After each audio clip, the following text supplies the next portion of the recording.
Okay, so anyway, thank you for inviting me to give this talk. I like to give a brief summary of some of the projects that either we have applied for funding or we actually got them funded, and some of the work that has been already started.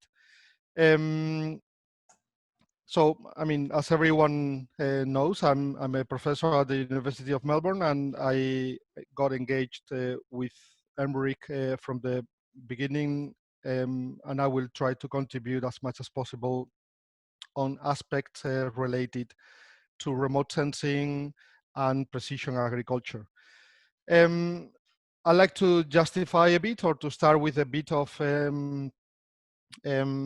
description of the reason why we get into an airborne facility. In the past, I'm talking about the last around 10 years, and recently when I arrived here in Australia and I started working at the university, we have been working with drones, and they've been very useful in some cases, and they have been applied for many different applications. And they've been successful in precision agriculture. One of the main issues is that when we try to install more advanced instruments, and because we want to do more innovative remote sensing work, that like if we are interested on flying, for example, the instrument that you see in my hands here, which is a bit heavy and it requires bigger acquisition systems, or if our objective is actually to collect data over very large areas, not just from small study sites. Let's imagine we want to fly a few thousand hectares that we want to monitor, like in the image that you see in the slide. Then remote sensing based on drones is a bit limited. And in parallel, I decided to establish an airborne facility, because this is what I've been doing quite successfully during my time back in Europe and in the US in the last around 20 years. So that's the airborne facility that we established here at the university, and I'm leading this facility with different type of instruments that I'm not going to get into the details, but just to tell you that we fly different sensors at the same time to cover different spectral regions. It's called thermal imaging and also hyperspectral imaging, which are a bit more advanced than some of the instruments that are normally operated for commercial purposes, because it's the way we can accomplish some of the research objectives that we have in agriculture linked to remote sensing. Annie is one of the PhD students in my lab, and she will be presenting after this, and she's using the airborne facility. But I have other students as well. Annie Rudd is working also as a PhD student as part of the using data from the airborne facility, also in the engineering department. And I also have two other students from the School of Agriculture, which are more into agricultural applications, more into agronomy, and some of the flights that were done. The first ones I'm going to talk about are not actually in the Mallee region, but they were the first ones that were collected.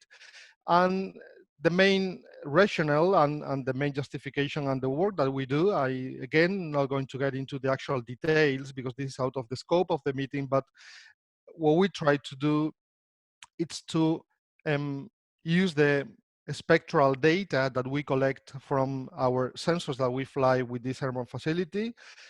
It's called reflectance, also fluorescence, and also temperature, because they are all related to the performance and the functioning of the plants and the orchards that we are monitoring.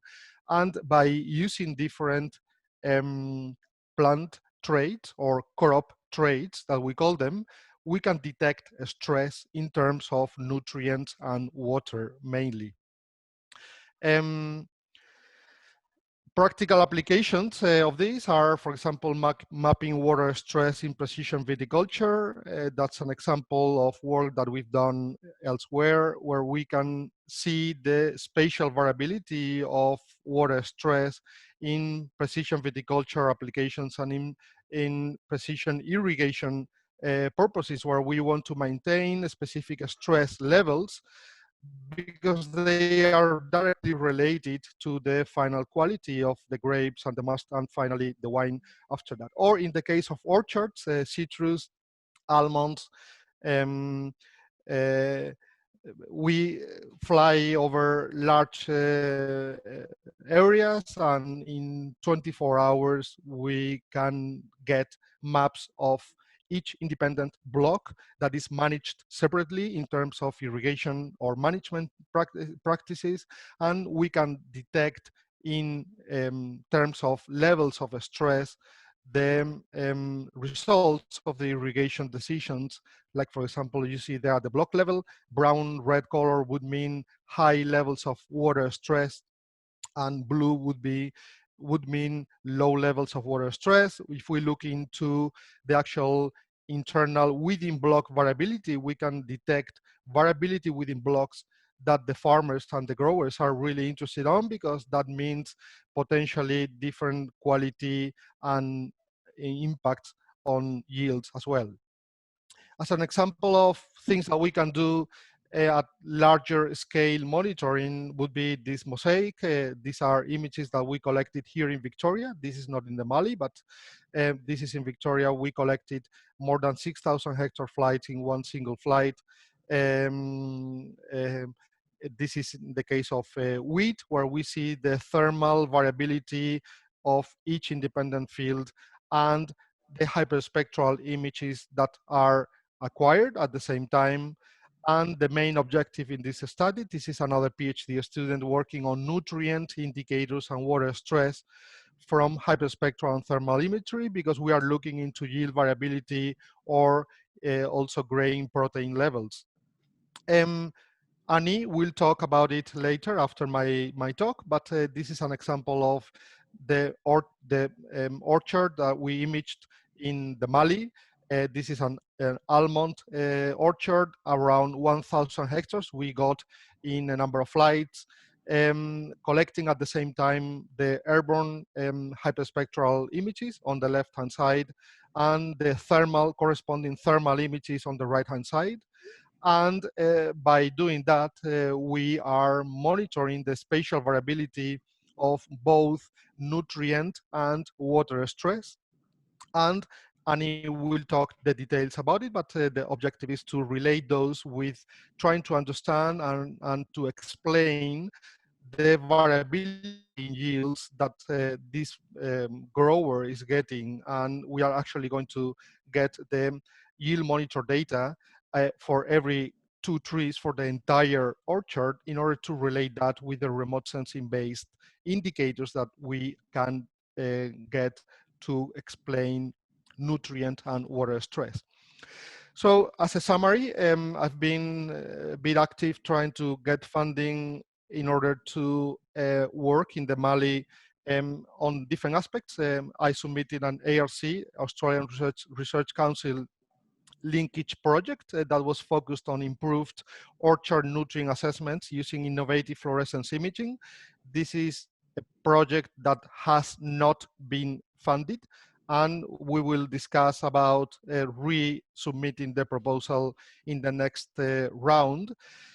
The second, that was a very practical project in which we are trying actually to use those physiology-based indicators to assess nutrient assessment, to assess nutrient levels in almonds. It was based. The second project is still under is submitted, but we don't know yet. It's about pre-visual plant stress detection using hyperspectral and fluorescence imaging. This is is less practical, more basic type of research that is required for discovery projects as part of the Australian Research Council. We will see what happens with this proposal. Part of the work is planned to be carried out in the Mallee region. The last one, it's a project focused on artificial intelligence methods for the early detection of diseases using hyperspectral thermal imaging. This is a project that is funded, has been funded. We signed the contract just a few days ago with the Department of Agriculture, and so this is something that will go on. And I'd like to concentrate a bit in the few slides that I have left on describing what I'm planning to do in the Mallee in the context of the stress detection for biotic stress detection. And everything really starts from the fact that Xylella fastidiosa, you may or may not have heard about it, but Xylella fastidiosa is the #1 threat for Australia right now, and it was officially detected in Europe around 2013, and after that it's been devastating some of the most important high-value horticultural crops, particularly in the case of Italy and mainland Spain. And it's a risk for the entire Mediterranean basin. The problem, I'll go back, the problem is that it's approaching. I mean, it's officially identified in Iran, in Taiwan, recently in Israel as well.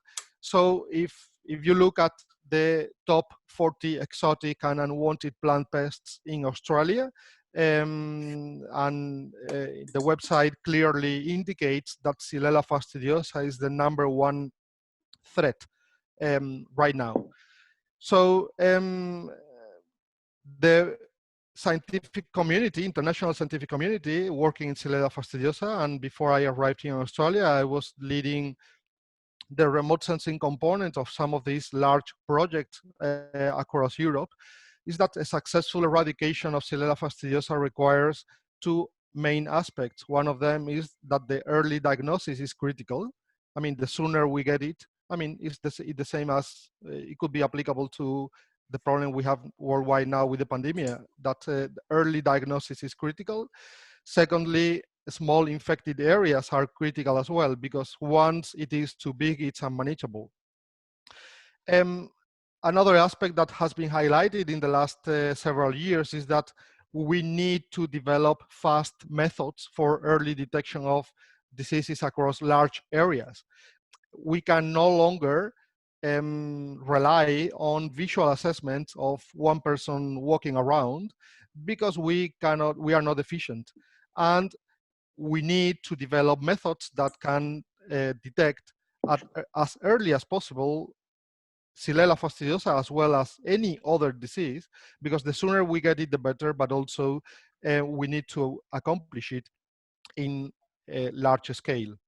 So after the work that I was doing, I've been done, and I'm keep doing, because I'm still engaged in this project in southern Italy and also in mainland Spain, with large databases that we are building with some of the most important species that are affected in Europe, which are almonds and olive. We demonstrated that in different scientific publications, I'm not going to get into those details, but we see that when using hyperspectral and thermal imaging, we get accuracies of the early detection of that go beyond 80%. That means that after we fly and we get maps of hotspots and trees which are potentially affected by either Xylella fastidiosa or verticillium wilt or Phytophthora, for example, those models that we build using remote sensing data, depending on the models that we build and depending on the data that we use from remote sensing, we can get in some cases around 80% of accuracy, which is a good tool for managers and for the government in order to make decisions and to plan and to map large areas. So the objectives of this project that, as I said, has been funded and started just a few days ago, is to develop improved remote sensing methods for the early detection of diseases. And focusing in Xylella fastidiosa. We will be using artificial intelligence algorithms because we have seen that those are much more accurate than other linear approaches that we have used in the past. And those artificial intelligence, deep learning, machine learning models linked with physical models are going to be used to analyze hyperspectral and thermal imaging, avoiding the need for extensive field data collections. One of the main issues that arise every time we have an outbreak, either Xylella or any other one, is that we need to spend time going to the field and validating and building and calibrating the models that we have to develop. The objective is that we have learned things that we can then apply and adapt in the particular case of the species that are at risk here in Australia. The objectives are that the program, as part of the Department of Agriculture, is that they want to be prepared. So this project is part of the preparedness activities to support the prevention, detection of the national priority plant pests and the #1 Xylella fastidiosa. And they want to support and enhance national preparedness capabilities. One of them is the airborne facility, fast processing of data, and fast turnaround times for mapping places or areas with potential risks of outbreaks. There are two phases for this project. The phase 1, which is the one that we have started, is that we are using existing databases, the existing databases from Europe, where we have already olive and almond species, and we have different severity and incidence levels that we are going to adapt to the species that we have here in Australia. The second one will be that we will focus on the Mallee region as a study site, where we will monitor almond, olive, and table grapes. The almond and the olive that we will fly will be used as a benchmark for non-affected species that we will add to the databases that we have right now operational and working reasonably well for the European case. So as a summary, we will use the databases that have been developed. We will get new data from the Mallee region, from areas that we have still to decide, because this is in agreement with the Department of Agriculture, and we will build models that in principle will be ready to be used for outbreaks, and also we will evaluate the applicability and how they can be adapted to other species and other diseases that we could have here in Victoria and in general here in Australia. And that would be that is a summary that I thought was of interest. I'm happy to answer any question. Annie will talk in particular about that project. I thought of giving an overview of the different approaches and the different projects and the proposals. I will let you know as soon as I hear from the other proposal that has been submitted and is still under evaluation. Thank you.